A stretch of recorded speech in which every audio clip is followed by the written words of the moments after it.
We have two additions to the agenda for today. Under new business, we'll add the copier for the annex main floor, since we have a problem there. And also the electric for the front of the court's office. Another item that we will add to our agenda. Both under new business? Under new business, yes. And we need to correct Cindy's last name too. Yeah. And that is what, M-A-S-T? What?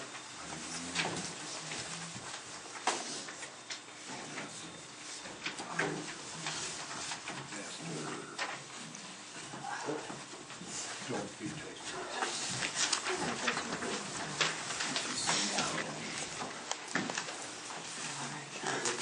All right, I will entertain a motion to approve the agenda as presented, or as corrected. I'll make a motion to approve the agenda, March 27th, 2014. I'll support. I have a motion by Wilson, supported by Christenberry. Any discussion? All in favor say aye. Aye. Opposed, same sign.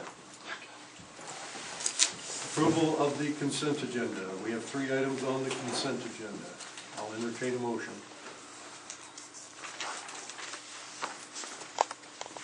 I make a motion to approve the consent agenda for March 27th, 2014. Second. I have a motion by Christenberry, supported by Wilson. Any discussion? Are there any items that anyone would care to take off the consent agenda in that aspect? Okay, all in favor say aye. Aye. Opposed, same sign. Roll call. I'm sorry, roll call, yes. Mr. Gretner? Yes. Commissioner Wilson? Yes. Commissioner Kishnick? Yes. Commissioner Garner? Yes. And Commissioner Christenberry? Yes. Now we'll go into public matters and comments regarding today's agenda. Do we have any comments?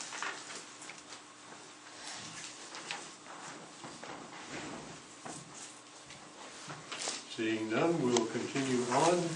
And I'm glad you got here, Christy, because you're up. Just in time. Good morning. We're not going to give you time to breathe. How are you? Good morning. Hey, I just have a few things for you, and this is nothing major or earth-shattering, I hope. And the first thing is, and I believe that Brenda said you have it in your packet, is the new percentages for the circuit court caseload that we do for the second quarter, starting with the second quarter for the billing, for the shared billing between the counties. We bill back as the Aranac, Alcona, Iasco, and Oscoda percentages. So that's based on the last 3 years. Caseload report, averaged out, and then Iasco and Aranac bills back to the other Alcona and Oscoda. So that should be in your packets. I don't know if you have any questions on those.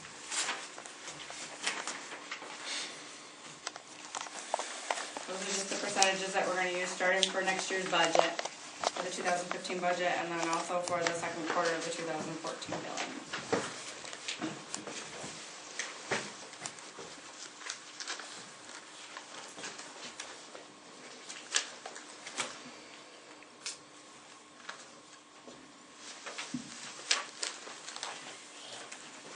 No questions? I have no questions. Onto the budget. The only 2 things that I have for the budget is that the switchover, the changeovers for Peggy's position that went from probate to circuit. And I did talk to Kelly in the clerk's office, and I think she said that it's been fixed. Although it's on mine, somebody wrote wrong line on the probate budget line, so I think that they're still taking it off the probate budget. Okay.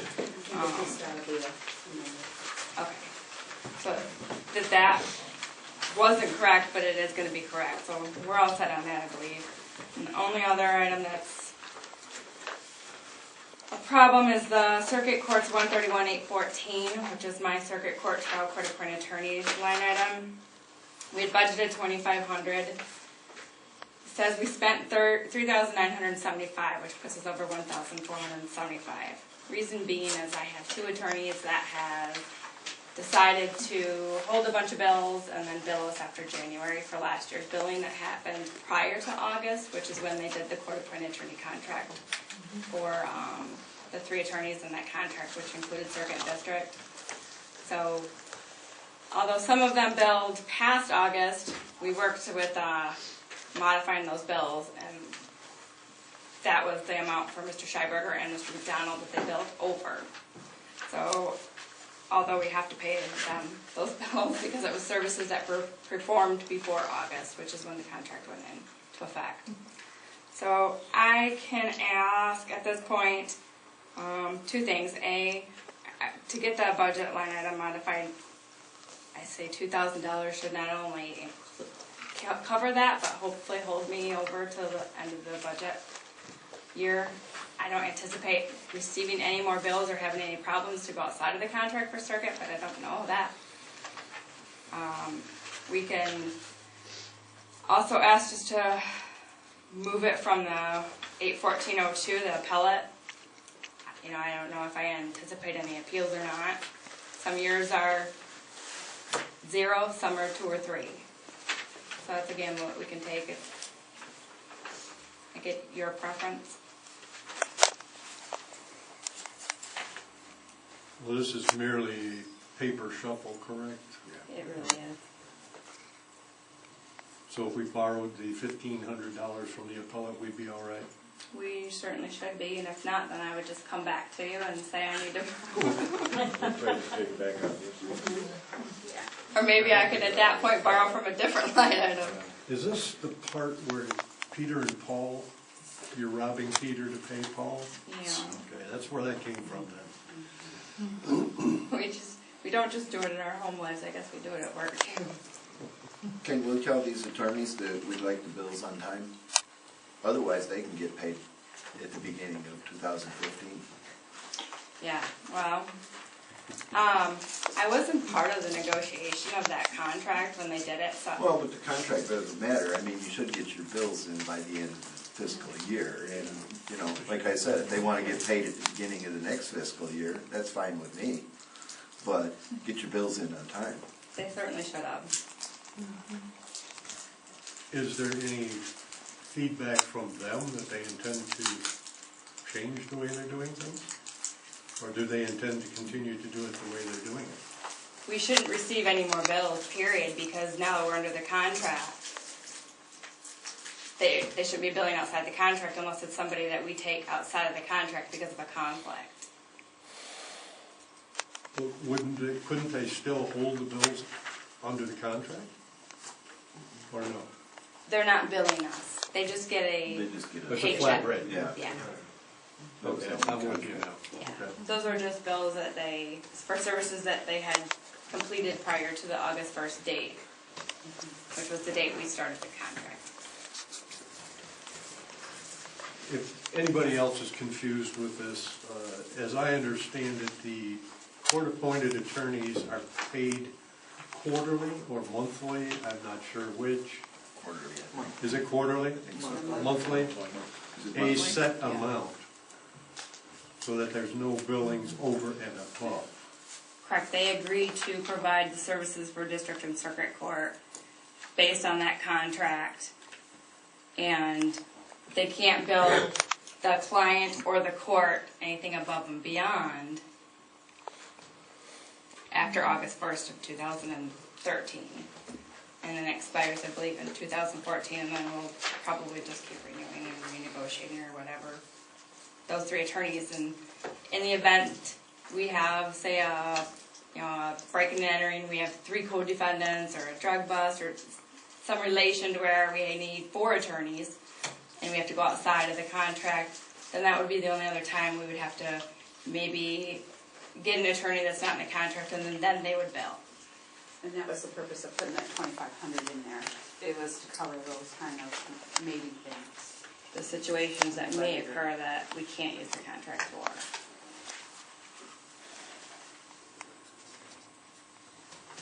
I'll be the first to tell you, I don't understand the ins and outs of this here department.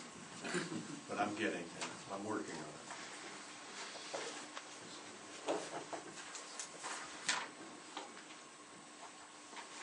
You asked for two things. One was to correct the overage, and what was the other thing?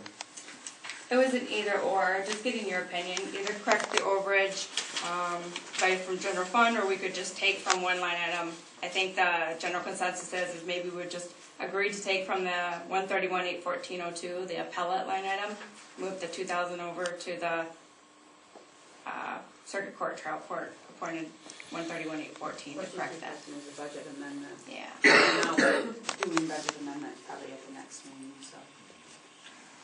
Let's do it that way. Okay. All right. I think that's all I have for you.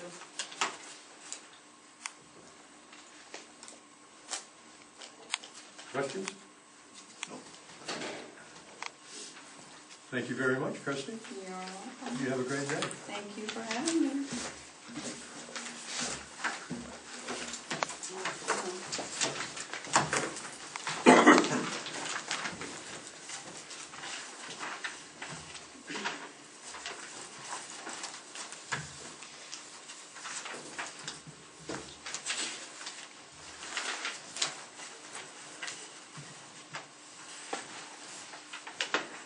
Mike, I think we're ready for you now.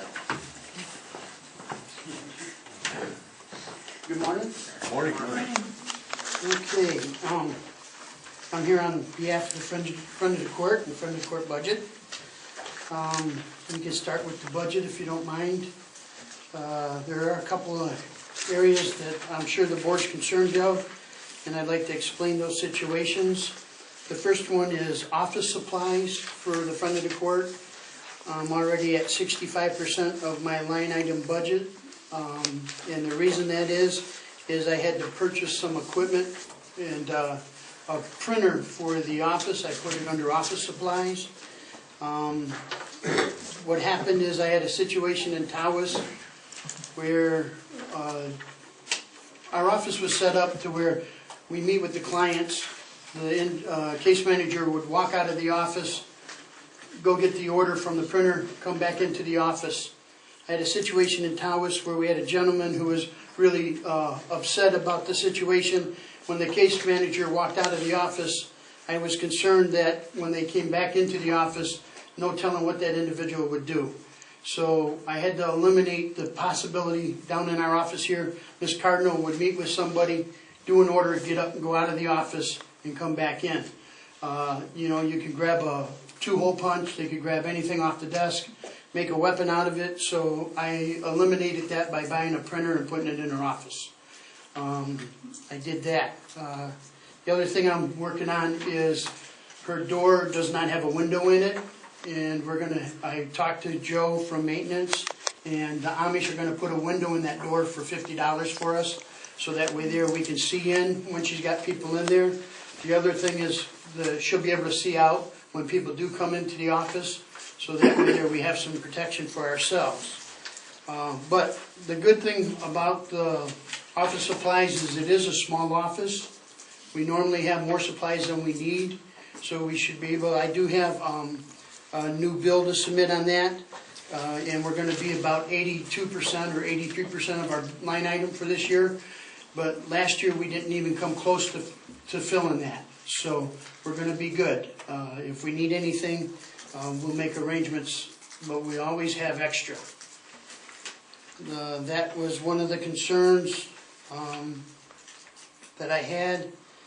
The equipment, the front of the court equipment item, I'm at 80% on that line item. As you're aware, the court is going to imaging. The front of the court is part of that imaging program.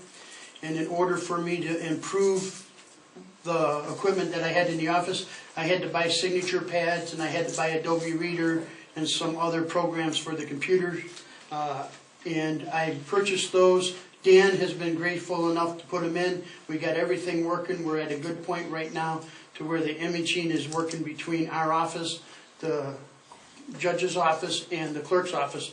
So we're moving towards that, and we're moving towards that here slowly, because it's a new process, but we're getting everything we need lined up, and we're getting there to eventually we will be paperless. So, Isn't that scary? I'm sorry? I said, isn't that scary? Yes, sir.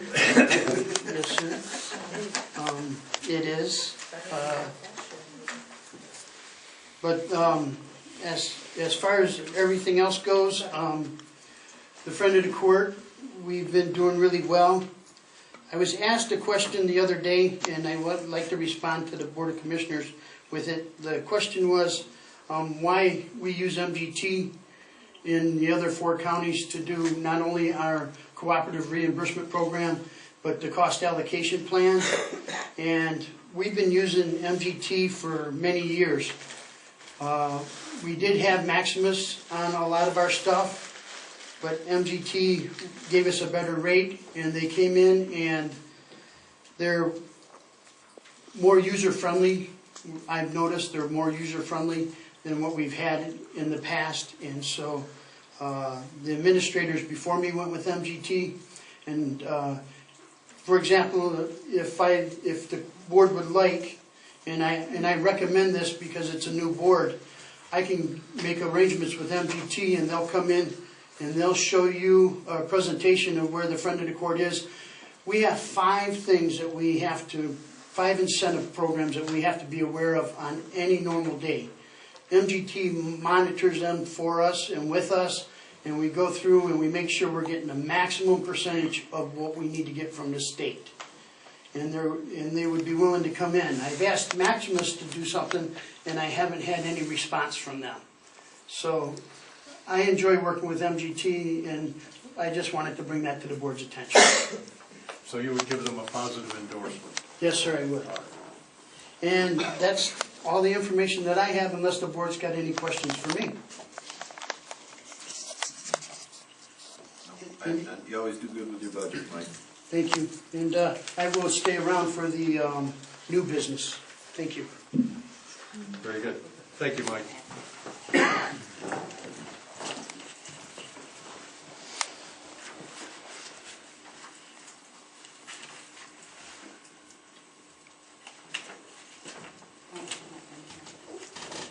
Cindy's not here?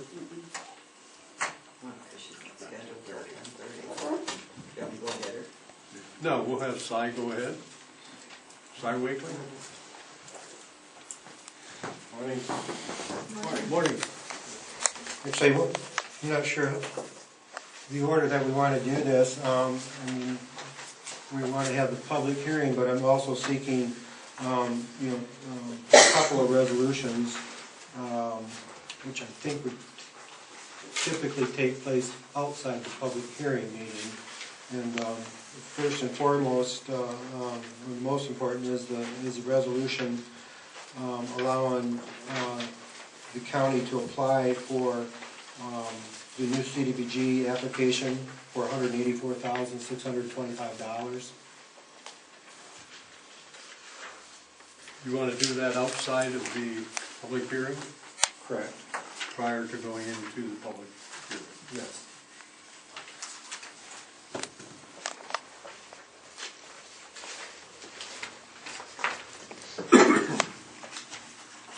You need a motion. Well, personally, I've lost it again. Oops. We got it. It hasn't been a good morning for us. We're off, it's Thursday. Would you please, would you care to read? Yeah. Would you care to read the resolution? Read the resolution? Okay, this is Resolution 2014-008, Oscoda County 2014 CDBG application. Whereas Oscoda County is interested in continuing efforts to provide affordable housing opportunity for its low and very low income residents. Whereas said Oscoda County Board of Commissioners have reviewed and understands the content of the application for funding. Whereas said Board of Commissioners accepts the recommendation of the Oscoda County Housing Commission to apply for $125,000. No, that's been changed. What is it? See, there's 184, 625. I did You got the old updated one. I got the one old for one. 184. the old one. All right. make that correction, $184,625. Whereas said County Board of Commissioners authorized the chief elected official to sign the application form as required.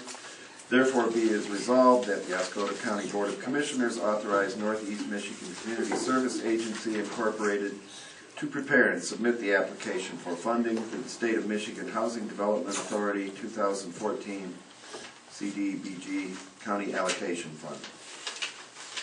And I make a motion to adopt Resolution 2014-008, Oscoda County 2014 CDBG application as presented. I'll support. I have a motion by Grantner, supported by Christenberry, to pass resolution 2014-008. Any discussion? Roll call? Commissioner Wilson, Yes. Commissioner Kishner, Yes. Commissioner Berner, Yes. Commissioner Christenberry, Yes. and Commissioner Grantner. Yes. Thank you. One down. And I believe the other housing matter outside the public hearing is the review of Miss Ann Voss. Does everybody have that? Yes. So I would seek that motion as well. Call for a motion to hire Ann Bloss as the Housing Commission Clerk, part-time, stationed in the Oscoda County Housing Office, wages funded through the Oscoda County payroll and reimbursed by Crawford County at a rate of $8 per hour, up to 25 hours per week at the discretion of the Director, effective March 28, 2014. I'll make that motion. Second.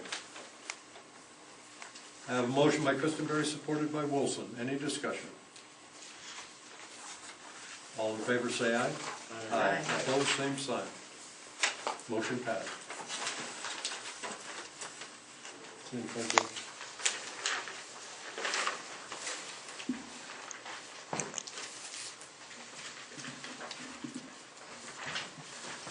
I think now we could. At this time, I'll close the regular meeting of the Oscoda County Board of Commissioners and open the public hearing. I'll accept a motion to hold a public hearing for the Housing Commission for a CDBG application grant as advertised. Go ahead, Andy. I'll make that motion. Motion by Christenberry, supported by Grantner. Any discussion? Roll call. Commissioner Berner, Yes. Commissioner Christenberry, Yes. Commissioner Grantner, Yes. Commissioner Wilson, Yes. and Commissioner Kishner. Yes. Okay. Now, This is where you tell us all the good things, right? well, some good things and some changes. Changes are can be considered either good or bad, I guess, in this particular instance. But Michigan State Housing Development Authority has, historically, we've always applied for county allocation, and you see some of that language still in the motion. But the reality is there is no more county allocation grant, and the county allocation previous to this year was $125,000, and that's why you've seen that in the first version of the resolution. And that meant that the county was entitled to $125,000 based on per capita, and that's how county allocation grants were always determined. It was a 24-month term, and you had to make that $125,000 last for that 24 months. And if you spent it prior to that, you had to wait till the end of the term to come back in and apply for another county allocation grant. The big change there is that that is no more. They don't call them allocation grants anymore because they're not based on allocation. They're based on your best scenario based on a complicated set of pro formas that generate this odd amount. This $184,625 is generated by a typical project that we would manage. And we select 5 of those, and whatever that typical project would be, times 5 determines that grant amount that we apply for, inclusive of 15% for emergency repairs. The upside to that, we get two upsides. First of all, we can get more money should this be funded by a considerable amount. And if we expend that $184,000 in the first 10 months or the first year or the first 15 months, we can immediately go back in. We don't have to wait for 24 months. So it's an opportunity to garner more money, spend it more quickly, and go back in and get more. You said 10 months? Whenever we utilize that money, whether it be in 10 months or 15 months or any time from the time that it's awarded to the time that it's expended. It has to be expended within 24 months. Okay. But if we expend it prior to that, we can go back in and ask for more. Okay, that's the upside to it. A couple of you are aware of what I view as the downside, and that's targeting the money.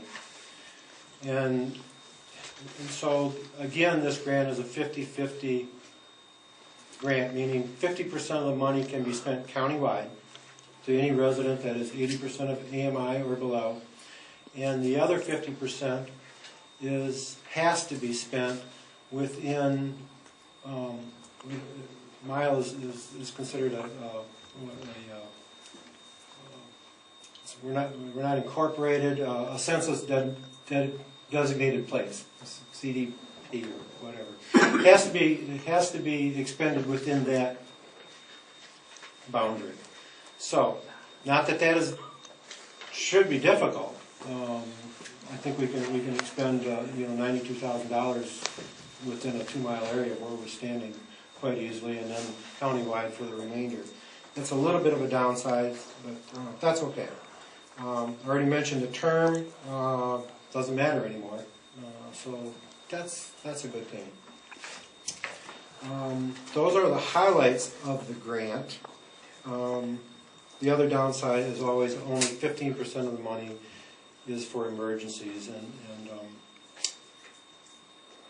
that's really difficult because it doesn't take much to use up. I mean, a well is considered an emergency, a furnace is considered an emergency. Anything that puts anybody in immediate health and safety that we can address on a single issue is considered an emergency, so that's not a lot of money to address that, but unfortunately those are the rules. So that's really it in a nutshell, what we're applying for, and I'd be happy to take any questions as to, on the large part I think it's a big improvement. We're going to get more money. Now, is this a loan to the citizens, or is this a type of a grant? Good question. Okay. It's granted, of course, to the county. Okay. So we're going to take in over that period, $184,000. We in turn are going to loan it to all the applicants. Okay. That loan can be it can be deferred, meaning that if a client comes in and they're income eligible, and that's what determines the specifics of the loan, it could be deferred for as long as that client lives there. In other words, the county will want the money back when they either die or sell. Okay, no payments, no interest, no nothing, and a large amount of our clients fall into that category.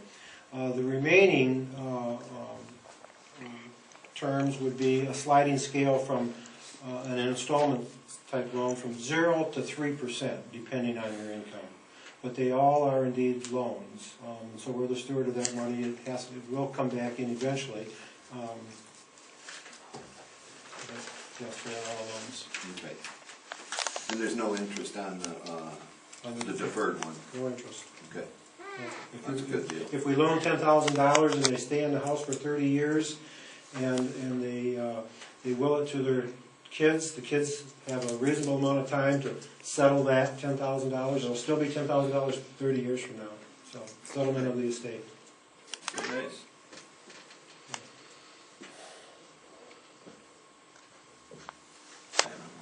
Any other questions?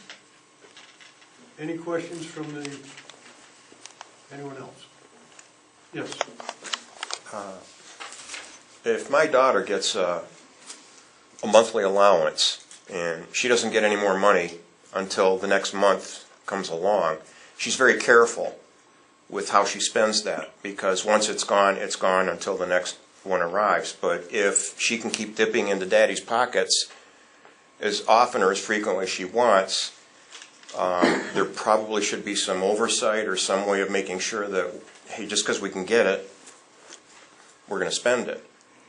So that's kind of my concern. If we can just keep dipping into it, if we don't have to wait that period of time. You said it used to be 2 years? Used to be 2 years Okay, if we don't have to wait the 2 years before we go to them for some more money, for an additional grant. yeah, isn't there going to be a possibility of just, well, there's more money there now because we can go back quicker, so we're just going to spend it a little more loosely. We're going to loosen up our... No, and that's a great question, and I can see where that would, you could possibly make that assumption. Along with that $184,000 comes probably that many rules, okay? So it can't be spent any more loosely than what it was previous to in a 24-month term. Why they've changed it primarily is they recognize that the county allocation amount, which was previously $125,000, not only for our county but all the counties in Michigan, never lasted that 24 months. So we would take our county, the allocation amount, we would spend it out, and there was still a need for another 12 or 14 months of funding, but it just wasn't available. So they said, okay, no more. When you spend it, you become eligible immediately for additional funding. So, but how we apply the money and who's eligible for the loan and the repairs that are eligible, that all remains the same. So we just... So the oversights are built into the extra money? You better believe it. Okay. Did that answer your question? Yes. Going hand in hand with what he's asking, say he made the comparison to a daughter coming back to Daddy. It wouldn't necessarily be the same person coming back 2 or 3 times. No, there's a lifetime limit. Additional There's lifetime limits built in. So it's not that, for instance, somebody comes in for an emergency, you know, it's wintertime, it's cold, and they need a furnace, okay? And that's where they become aware of the program. So they come in and see us, and then we explain further the program, and they come back in, they make an application, well, we need other repairs. So they, in that sense, could have 2 loans, okay? But it'll still be to a lifetime limit of, actually, the total investment, it gets a little complicated. The total amount attributed to a project via MISTA is $40,000, but not all of that is project costs. There's some soft costs in there. There's lead remediation costs, should that be required. And so typically it comes down to around $30,000 or $32,000 is the max that we would invest in actual repairs. Of course, that goes hand in hand with what he asked also.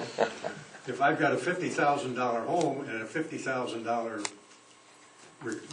need for repairs, would this be possible? It's possible if the repairs required exceed the amount of money that MISTA can invest into it through the CDBG program, and there's some credit worthiness with that client, then they can apply directly to MISTA for what they call a property improvement loan for balance. Okay, we can put in 30, they can borrow 20. You've seen previously that we apply for housing preservation grant, which is a separate source. It's directly from the feds. If we have that money and they meet that criteria, perhaps we can take maybe $5,000 from that. Then they only need to find a source for the remaining 15. So there are ways of doing that. But as a standalone in CDBG, $50,000 is out of the question. We can't do it. We have to walk away. That's the hard part.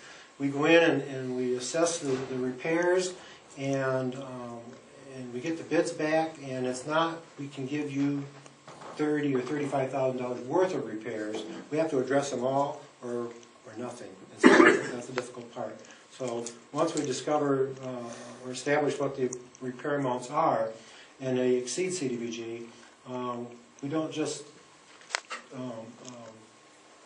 render that project ineligible. We keep it in a hold until we can come up with additional funding. So we try, they call it leveraging sources. So we try to bring more pots of money into it until we achieve the amount, that makes the project practical and possible. Now, did I understand you to say that the cap is $32,000?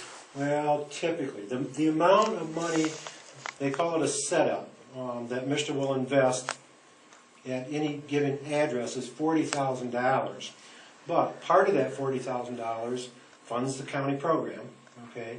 It pays for Those are the soft costs you were talking the soft costs and lead remediation, because federal dollars, and if we find lead-based paint, those cost in lead inspections, that's $750 off the top. So all of those things come off that $40,000 until you get a net, what you have left to actually address the hard rehab cost. Thank you. Any other questions from the general meeting? Dave? I guess I would ask, where are the other sources of funds coming from that you're going to stack up alongside that? Could you explain that a little bit more? Sure. MISTA, let's start with MISTA because they're the bread and butter for most of these programs.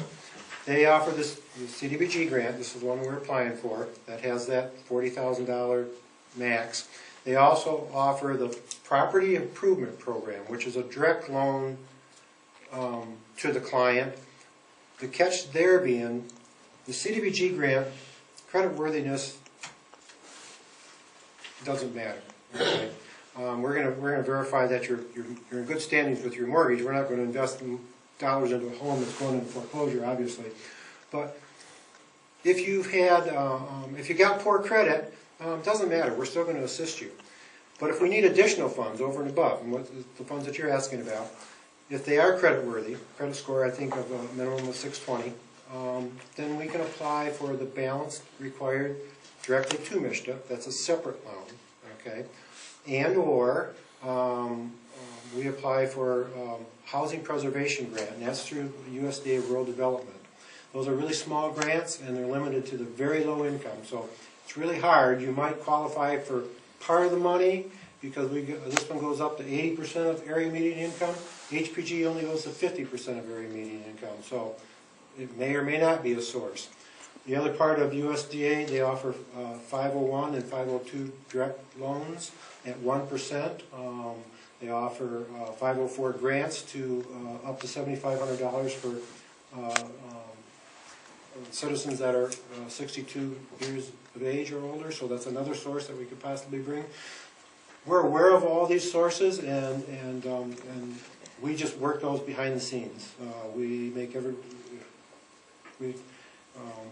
it's like we dump it into the top and it funnels down, and we apply for every possible source available to try to get the project done. So there's also, we call it PIP Plus. MISTA has that, where you can apply. This is really a great program. We're going to do more advertising with it. Is that, say you're, there is no more CDBG money, but you want to get your project done, and you're eligible to borrow $20,000 on your credit worthiness to a property improvement loan directly to MISTA.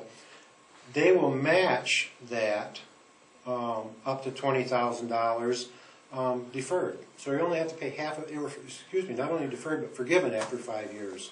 So so it's a two for one on your dollar. That's a great program. The drawback, again, is creditworthiness to get the first 20. Okay, thank you. Okay, moving right along.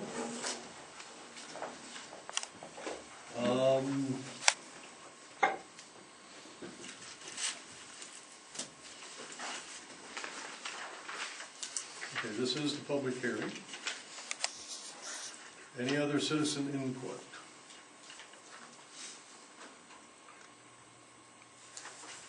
I'll make a motion to return to the regular Board of Commissioners meeting at, what, 10:40?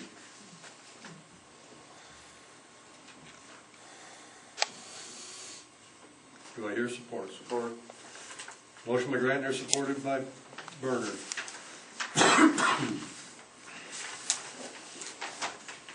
Any discussion? All in favor, say aye. Aye. Opposed, same sign. And we've adopted your resolution. Yes, thank you. Does that mean we're good for another 2 years, Si? Well, Unless you spend it. yeah, hopefully we can spend that out center.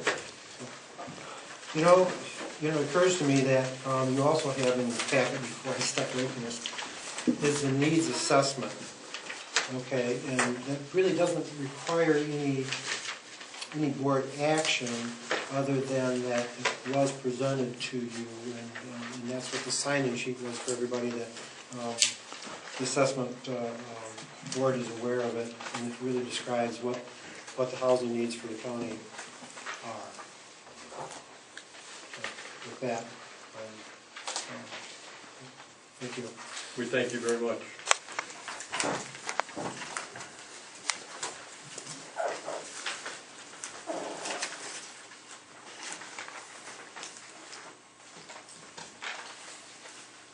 Did you fill this in?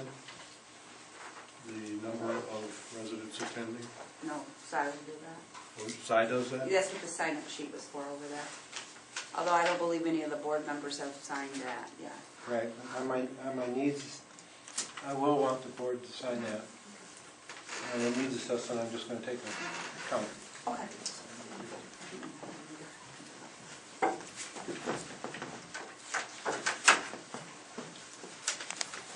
All right. Cindy, we skipped over you, so now it's your turn.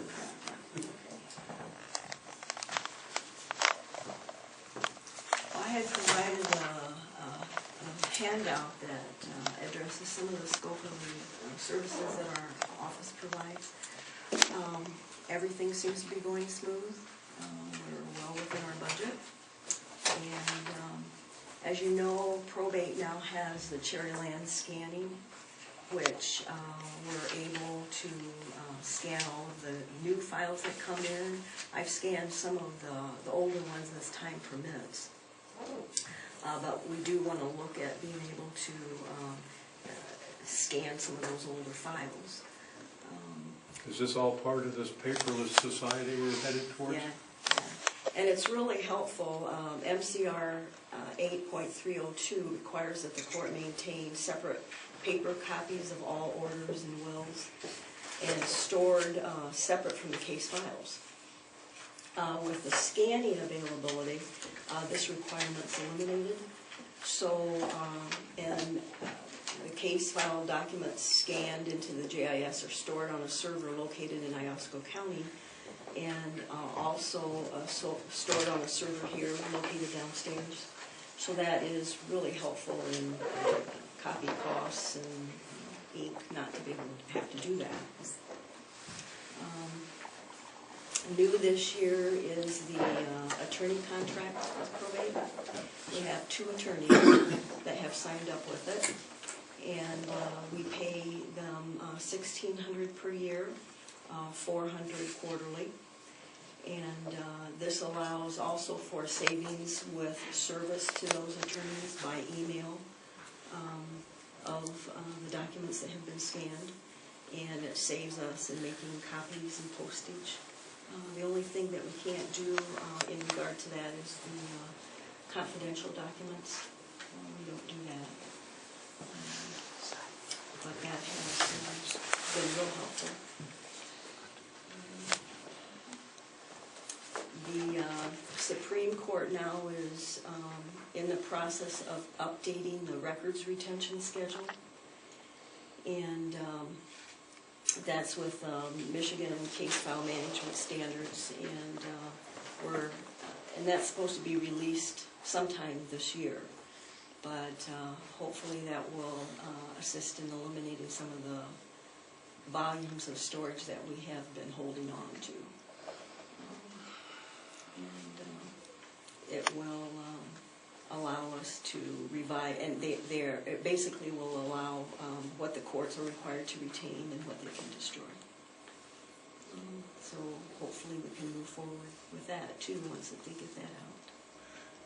So after you destroy those old documents, Cindy, do you shred them or destroy them in some way, They shape, or need to form? be shredded. Some of that stuff would definitely, it depends on what it is, but yeah. How long do you think it's gonna take to do all the old stuff? I don't know, I think we've held on to most everything. We have files down in the dungeon over in the other building. So it's gonna take years.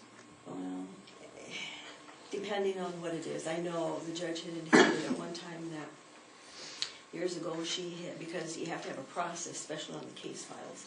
But as some of this is like, like your check copies or, different material along that line.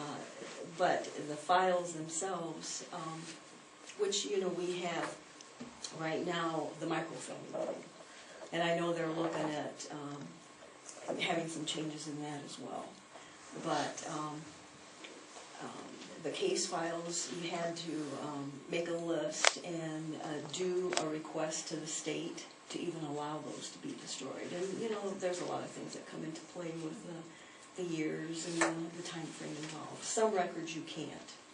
So that microfilm, or the microfiche stuff, do you have to print that out and then scan it? Or is there a way of scanning the... Well, right now, of course, we've been behind on the microfilming. We haven't done that now for... But the ones that have been microfilmed, we have slides over here with a reader. So if anybody comes and they're looking for something, we can pull that up for the old files. The other copy is stored in a place in Grand Rapids that we pay a yearly fee on. But depending on the storage, some of those documents can be corrupted. So I think once the state addresses the way the courts can retain some of those records, because I know there is talk about just the scanning saving the documents in that way. But they have to come to some sort of resolution on what they will allow for sure. For right now, it still is a microfilming.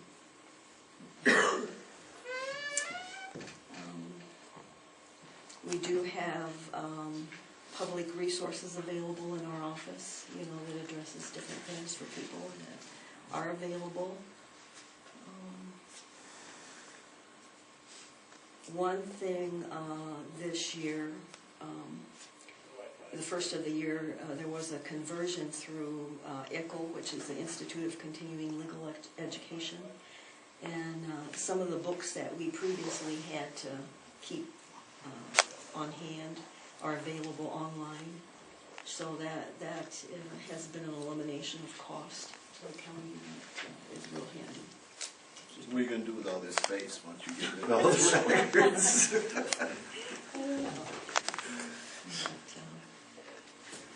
So do you have any questions about anything? No questions. Okay. You must have done an excellent job of explaining it, Cindy. Well, good. Thanks. Thank you very much.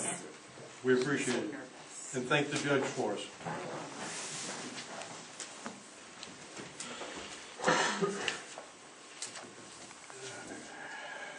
Okay, I would like to digress for 1 minute. I have a document here about the Citizens Youth Council. Where will the May 19th meeting be held? Here. In the boardroom? Thank you.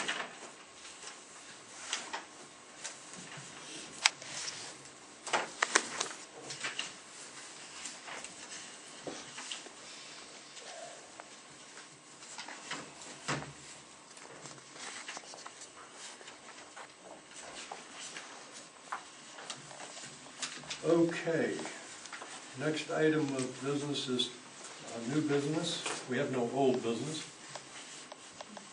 We did hit everybody, right? We're scheduled? What's that?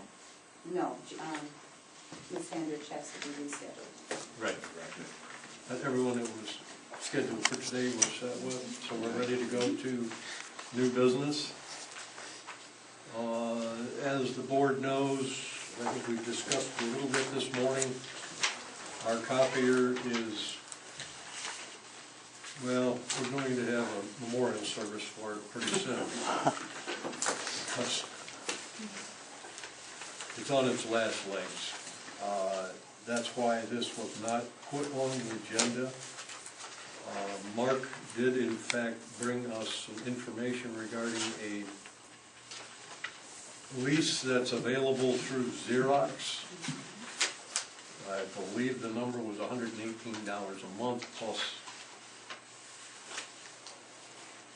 so much per copy. 0.0079 cents per copy. However, the one factor I did not get was what are the number of copies that we have. Mark, and I want to thank you for getting this information for us. Well, you know, that price, that was back, what was it, last year, year before? I forgot. I know my You contract signed it in runs, 2012, so. okay, a couple of years ago. And it all depends, you know, that's for that copier, the one I had. So you might have to call the rep in and tell them what you want. It was just more or less to get a kind of an idea of what. Kind of an overview, $118 plus X number of cents a copy. And it makes a big difference if you run 100 copies a day or 100 or 1,000 copies a day. So, yes, Mark. Sir, I hate to interrupt, but if You're going you... to. Yes, sir, because I think it's important that you understand. We have a contract with Miller Office Supply out of Lincoln for our copier, and the same copier that Xerox was going to give us for $113 a month, I got for $79 a month out of Miller Office Supply in Lincoln. And you're leasing that?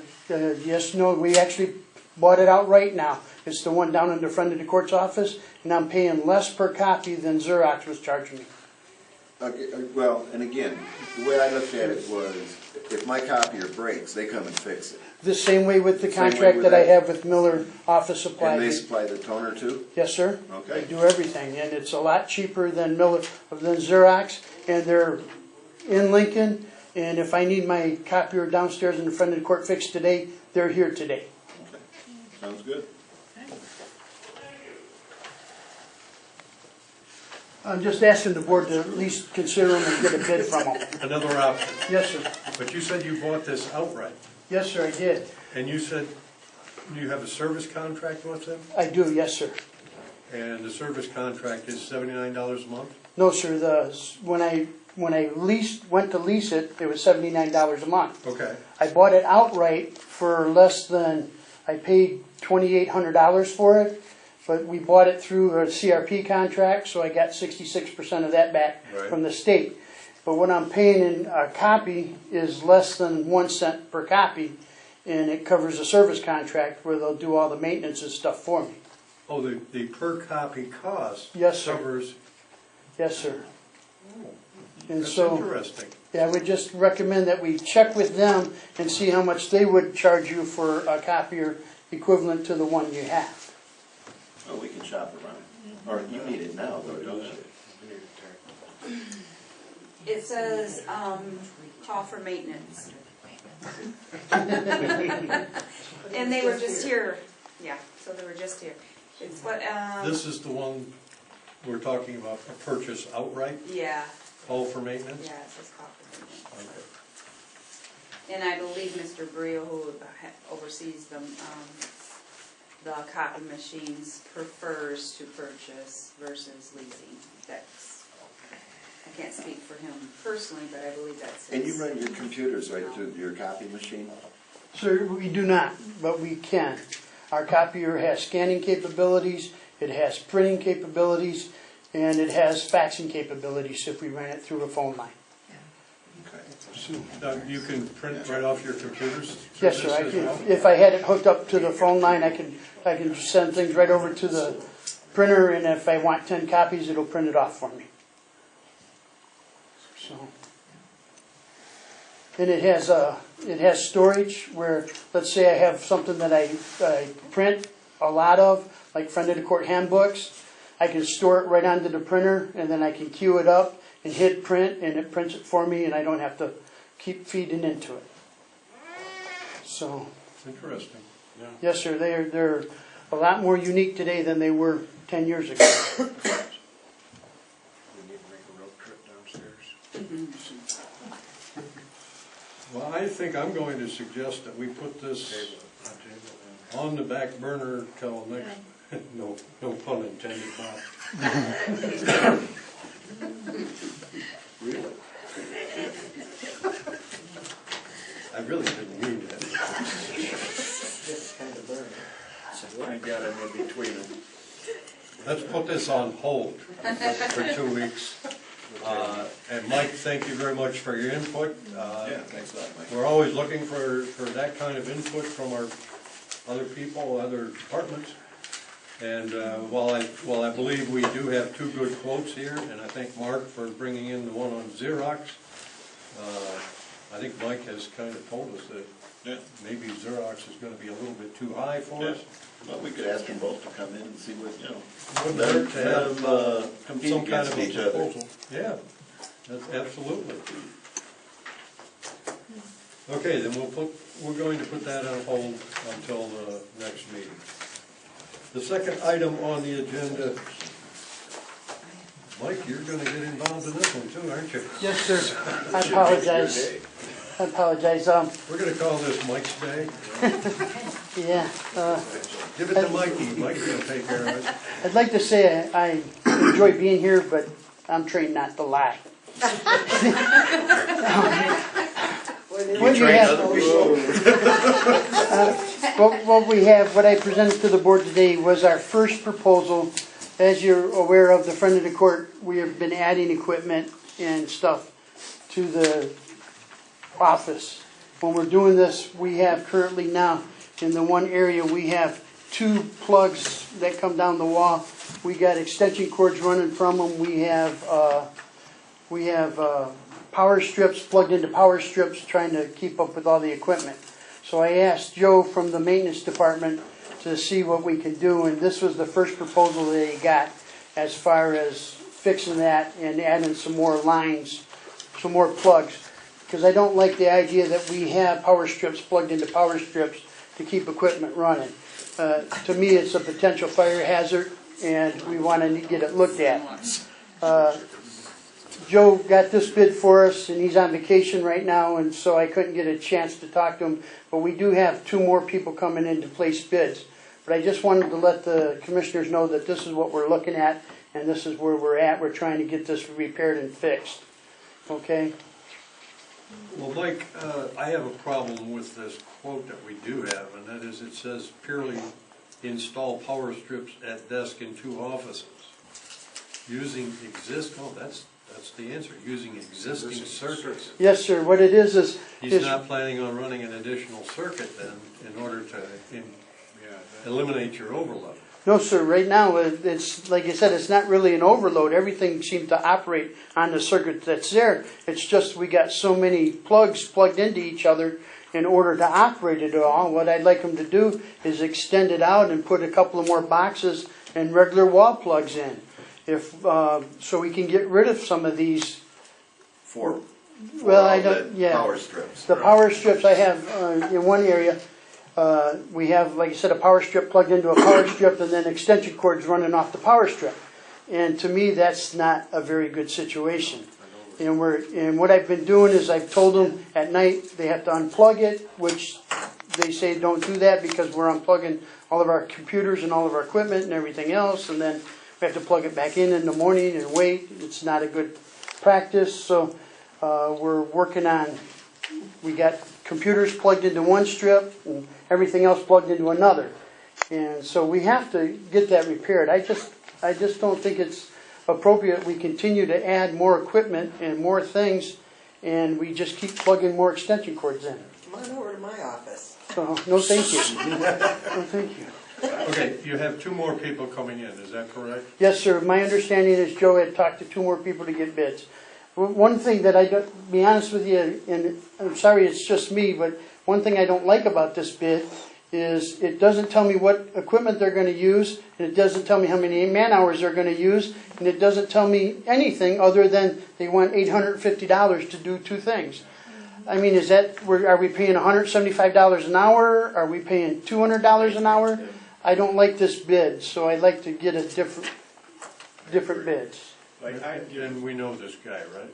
He doesn't. I do not know, to be honest with you, I don't know any I do. electricians in this area.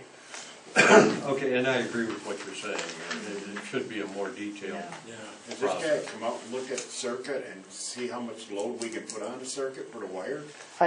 Sir, again, my deal was, I filled out the maintenance slip, Right, that's the gave way it to you- Joe. Joe and I talked on the phone.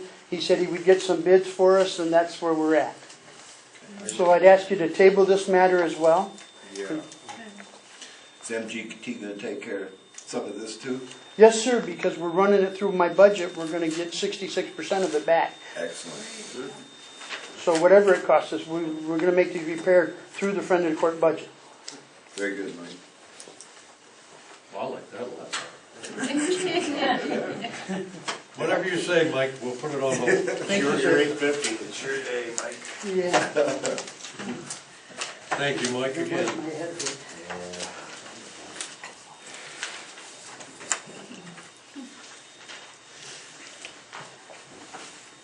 We have no financial motions necessary. We've already taken care of, under the consent agenda, the youth council was taken care of.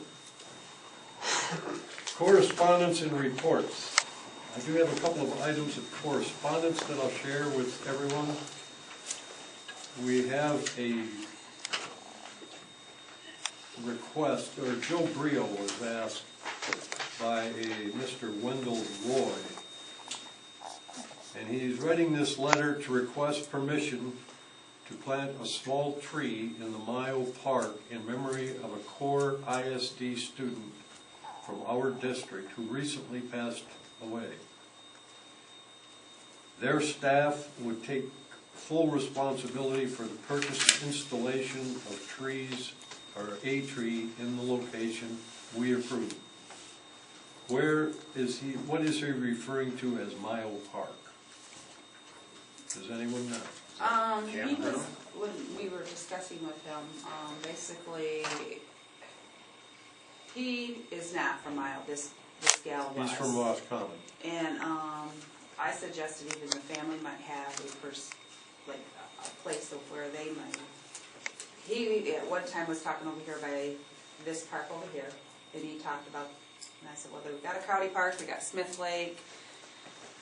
So I don't believe him personally has a preference. Yeah. So The it'd be up to family the may, family. and, so. Well, I do know that Dan is promoting a program out there where, in order to replace some of the trees that are being cut down, putting some memorial trees out there at the park. Okay. Where that's at this point, I have no idea.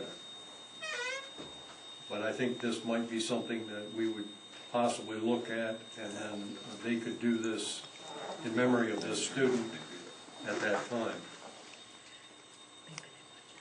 I pass this on to you folks. I don't think we need to take any action. He has been asked to make a request in writing, so I think at that point That is his request in writing, oh, it is? because it was just a phone call. And then he So it went from a phone call to an email, to an email, kind of like Cadillac Insurance, huh? Don't touch that. Don't go there. Don't start there. Well, Bob, what I'm gonna do is ask you to follow up on this, if you will. Find out what's happening out at the park, you're on the park board. Follow up with Dan and see where he's at with the program that he wants to start out there. I believe he was talking like $300-400 for a tree. Well, I don't think there's any rush on it. With the I don't think memorial you're gonna plant a flag. tree for 2 months No. out there. You wanna hand that down to Bob?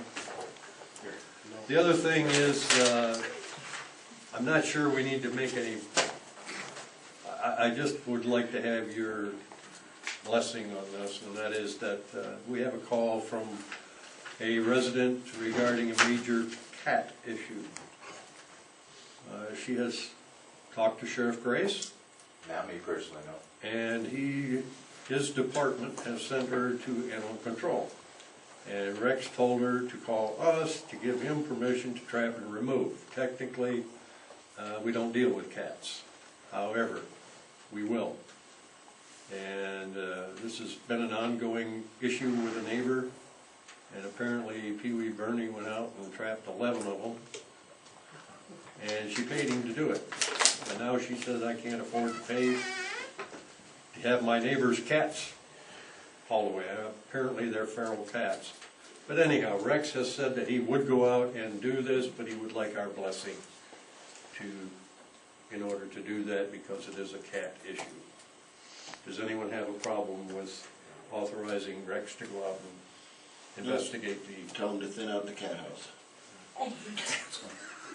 Could I rephrase that? The only question I have is, we're gonna be housing our animals, Brian's gonna house all these cats?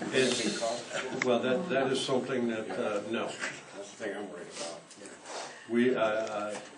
I will take care of contacting Rex on this, Okay. and we will leave it to his discretion. Right. He is the animal control man. And I'm sure he will do a proper investigation. We can have a cat giveaway day. Anyone need some cats? Plant a tree, get a cat. Mike said he'll take them. Or dig a big enough hole for the tree.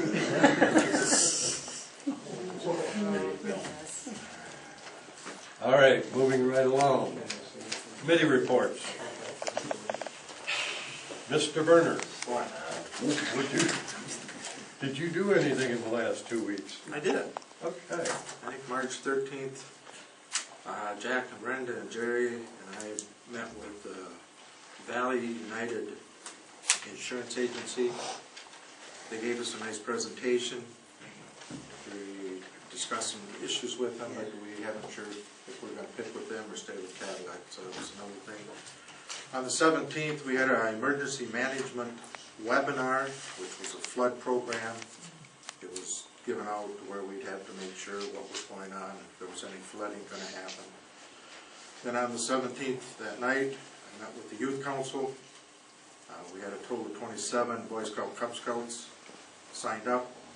And we've got 10 kids, which is under the Teens Make a Difference. And then last week on the 24th, 25th, and 26th, I went down to the MAC conference, and it was a good program, and we had some different sessions involved. And also I went to the Capitol to listen to what was the representative? Senate. So that was interesting, and that's it.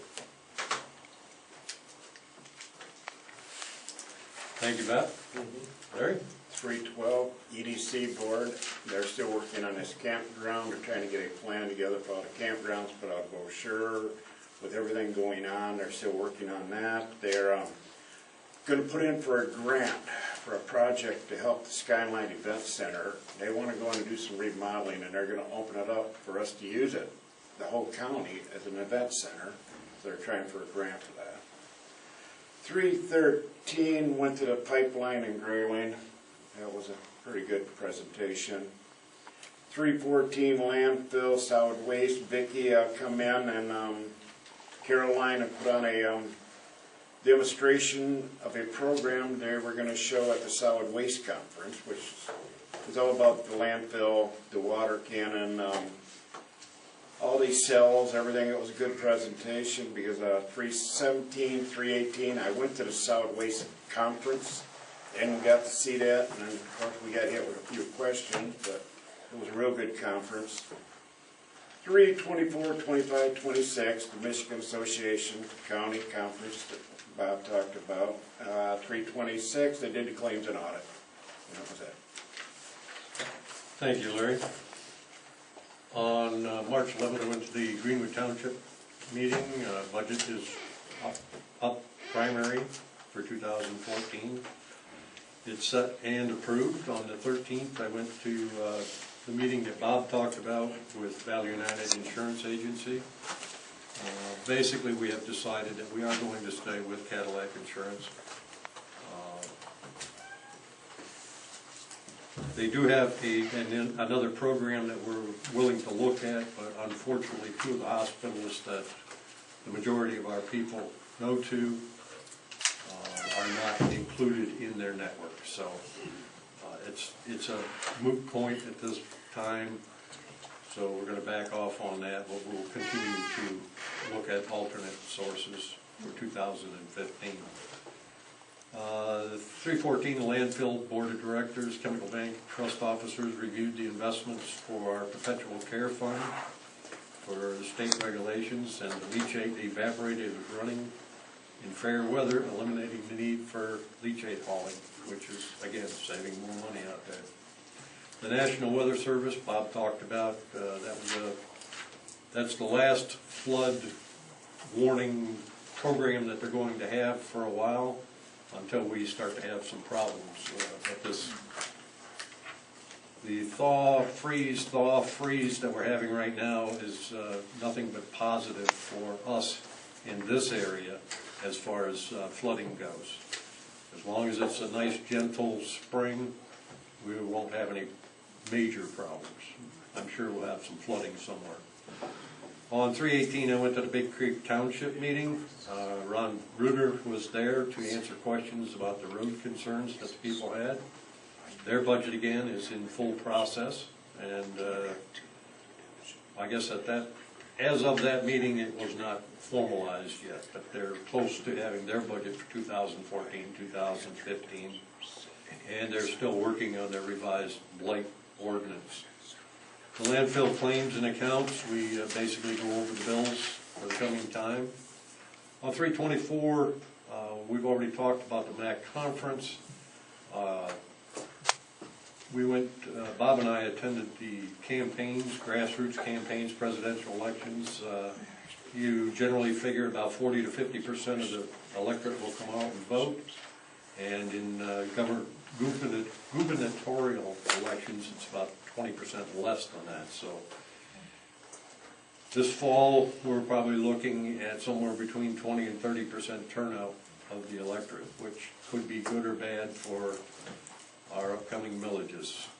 Generally, millages will do better in an off-year election, they said. So who knows? And then they touched on some of the ways that we should be advertising if we want certain things to happen. And we need to touch people at least 8 times in order to get them to vote our way. So all in all, it was pretty good. On 325, the main reason I went down to the MAC conference was to see Tim Skubik. Those of you who watch public broadcasting, you've seen Tim Skubik and his panel. I've been a fan since 1984, so I had the opportunity to shake his hand and say thank you for many hours of entertainment. But that kind of, I'll be honest with you, that was kind of a highlight for me, and I thought that was really the best part of the conference. Then we went to the budgeting for courts, which was moderated by Dana Gill, who is the Gubernatorial Affairs Associate for MAC. And they had a 3-panel group there, and I'll be honest with you, I was there for an hour and a half, and what I really learned was we can't control the court costs. And when you budget for court costs, the best thing you have is a wild guess, and that's about it. And you just hope you guess right, and it doesn't break the budget. So all in all, it was very neat. In the afternoon, I attended the House session at the Capitol, and anyone that's ever gone to the Capitol and watched the House in session, you can't go there one time and understand a darn thing that's going on, because it is mass confusion. They know what's going on, but I sure didn't. I don't think. Guaranteed. But it was interesting. I met with Peter Patalia and with Greg McMasters while I was there. I thought that was interesting. Both Greg McMasters and his wife Kim were very pleasant and very informative of where they're at on certain issues they're going through the House. And then on 326, the morning session, and did you guys get the guy's name? Governor Snyder's right-hand man. He was a heck of a good speaker. I mean, he was a politician, but, and he talked for probably a half hour, 45 minutes. I still don't know what he said. But it was a lot of things that are going on in Governor Snyder's area, his plan of action, his focus, his direction, what his administration wants to continue to do, and how he intends to guide the state for the next 4 years, assuming he's reelected. Road funding, education, revenue sharing were some of the programs that he touched on.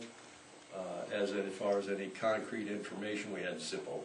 So that was another interesting side note. And the conference concluded with the trip to the Senate.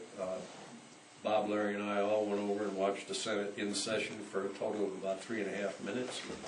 We no more got there, and they adjourned to go into committee meetings. So that was our. We did get recognized. They did recognize all of the county commissioners from all over the state of Michigan. So we waved to the senators, she banged her gavel, and off they went to committees. So that was our. It was interesting. No, they didn't have a bell ring. But it was fun. I mean, it was interesting. It was informative. If you have not been to the Capitol, it is a gorgeous, beautiful facility. I did get an illegal picture. I got yelled at. Yes, he did. He almost got thrown out of the Senate.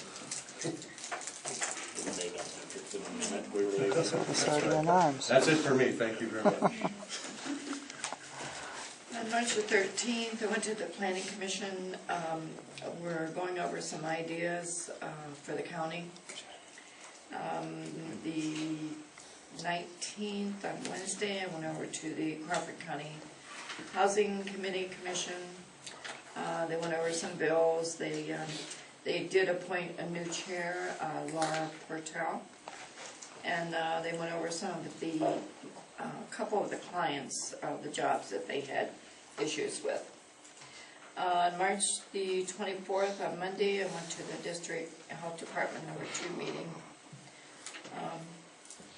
The health officer gave an update on the staffing. They have 2 ladies that will be retiring this summer. They've posted these jobs to hire 2 part-time employees. And they also had a strain in their finance department because of layoffs. There's their quantum program, which is their payroll, is still not working properly. So Denise is taking care of that, the head guy from there. She has really been digging into all of the programs in the health department to see how she can save them money. I mean, she's really doing a good job. She also gave a report on the meth house here in Mayo. And then Dr. Bush reported on the pertussis, which is a fatal disease, and there's an outbreak in Isabella County. Doug Getty reported also on the meth house and stated that there was a revised sanitary code. On March 25th, I had claims and audits, and that's it. Thank you, Lee. Okay. Mark? On 3/18, I went to the Water Advisory meeting in Hale, which Lee just talked about, and we didn't get through all the code. We'll have to have another meeting in April, but it's basically we're trying to protect the groundwater in our area, District Health Department number 2. There are some spots where there's a lot of either nitrates or salt in the water, and when they go through bedrock and go to another aquifer, they aren't grouting these casings, and all the salt water is going right down into the next aquifer and ruins that aquifer. So this is kind of important. On 3/18, I was at the Oscoda Valley Community Mental Health Executive and Finance Committee with this new realignment, and just like everybody else, they're losing a lot of general fund dollars, but by being proactive, because last summer we started planning for this and making cuts, we should be pretty good. Community mental health should be pretty good through the year. Although 2015, they're going to take more. That was about it on that. 320, I went to the Department of Human Service. They gave a Affordable Care Act presentation, and I felt really bad for the girl because she works for Mercy Hospital, and she's just a helper to try to sign people up, and the people in the audience ate her alive with their complaints, and she's just the messenger. You know, she's just trying to do her job. And again, as you see, it changes daily still. I was with Lee on March 24th, and she went over district health. Again, on that same day, I went to the Sabo Valley Community Mental Health, again, board meeting. We saw a report on autism. Right now, they've got 3 approved in the program, 5 pending, and that's where they're using the old library, the MSU building. And it's quite, they only do these kids, these autism kids, from 18 months to 6 years old. And then after that, then they go into the adult program. But it's amazing how the requirements and the hoops they have to jump through. On 3/26, we went to the library meeting. I did. Again, the painting's coming, the bids are coming in. They talked about half doors, the personnel policy. They reviewed the cleaning contract, committee updates. They were looking at a storage building. And that's it. Thank you, Mark. And at this time, we'll open it up to public comment. Anyone care to make any public comment?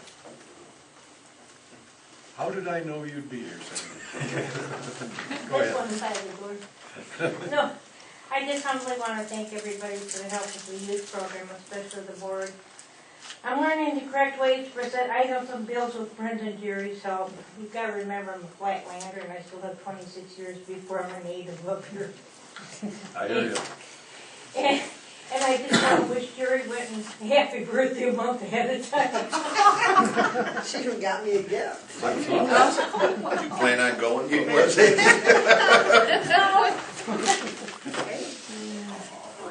Anything else, Sandy? No, that's all. Thank you very much. You're welcome. Anyone else? Yes, sir. I don't know if it's a comment or a question, but I work out at the MAC 3 to 5 days a week, and the guy hasn't had water for 2 weeks now. You can't drink, you got to carry a water bottle around with you, you can't go to the toilet. Let's back up just a little bit. You work where? I don't know. I work out at the gym at the MAC, and he's got no water, and he hasn't had water for a couple of weeks because the city feed line is frozen. It's not his problem. It's the city feed line that's been frozen.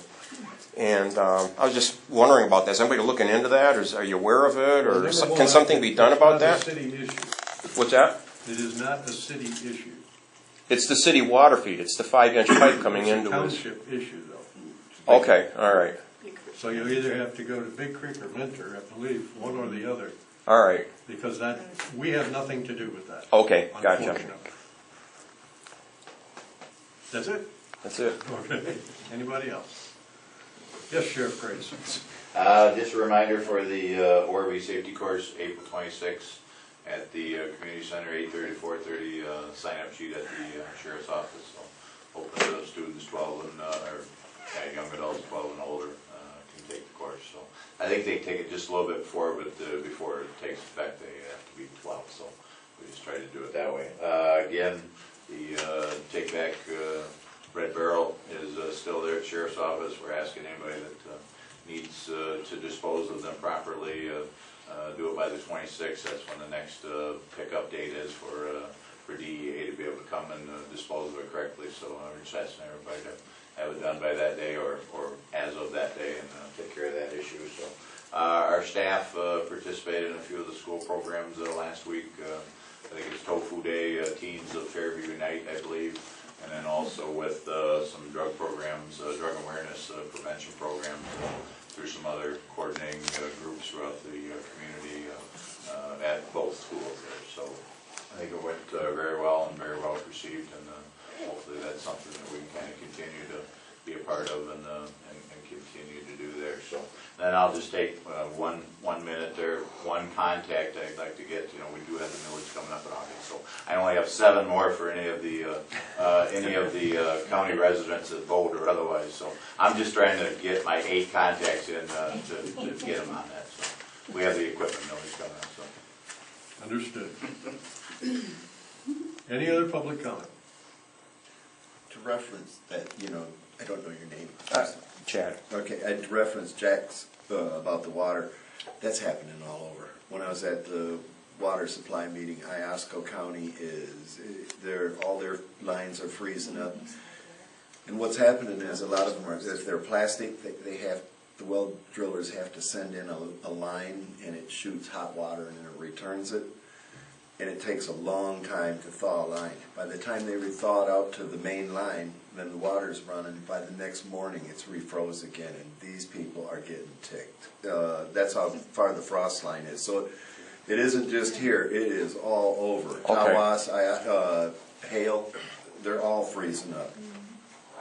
I didn't want to discount what you were asking, but this is not anything new. And if you ask Ron Bruner, you know Ron? Yes. He has a rooter, whatchamacallit, in their drain at the fire hall because it disconnected right after it broke through, and he went to pull it out, and it's still laying down there. So come spring, he's got to go in and dig his line up in order to get his rooter thing out of there. I just wanted to be able to pee. The toilets don't. you just can't flush. How's that? The old building, in the old part, all the restrooms in the old part. You're lucky. A lot Or of at the the drains Mac. are froze too. Okay, all right. Yeah, I go there because I can't wait all day. The drains When I get exercise either, so. So you can run to that part You of can it go next over to to the old part. Okay, all right. That must have a separate feed then. Yeah, apparently. So I wonder why it is the old feed still works and the new feeds don't. One might be deeper than the other. But you gotta understand that the frost line was somewhere between 50 and 76 inches down this year, depending on where you're at. And most of those lines are only down 4 feet, I believe. Well, you think as time goes on, the codes get tighter and tighter and things get safer and safer, but it's the old stuff that's working. Yeah. And I'm gonna say again, it could be because they're deeper. Yeah. We have to save money by not going down deeper. You end up paying in the long run. I will entertain a motion. Motion to adjourn. I have a motion by Wilson, supported by Berner. Before you leave, you can use our bathroom. All in favor, say aye. Does the toilet flush? Same side. Thank you. Appreciate you coming out. Flush